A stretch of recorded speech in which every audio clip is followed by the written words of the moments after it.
We went into the season, you and I, talking about more wins than losses. We did. Felt it was going to be Timmy's best year yet. 8-4, but every game, other than probably the Arizona game early, they fought really hard. And I'm not saying they didn't fight hard in that game. I think, sometimes in a season you have a loss like that, and it's how do you deal with that adversity, right? So it was just part of the process.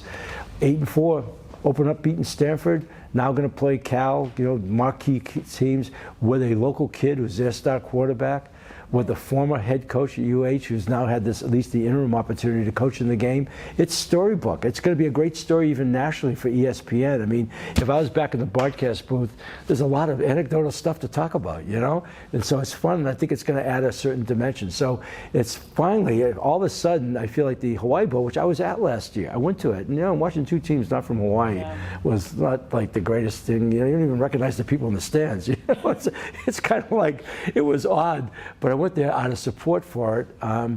But I'm really, look, a lot's happened in 25. Wendy Hensel came in, Matt Elliott came in, who I was really strong in support of being the AD. Timmy has a good football season.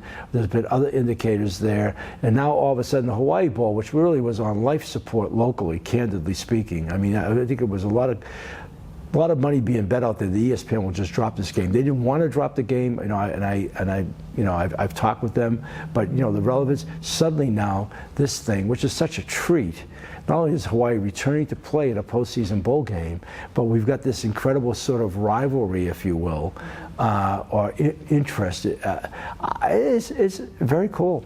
I'm pleased because look, I love the game. And I know that the game is so good for this place. When football's going, it's magic, okay? And I feel like that's kind of come back. And that was just one more positive thing we needed to have happen, and it happened. So I'm really, really pleased about it, And I'm going to win that bet. I hope you do. Yeah, I hope I do too.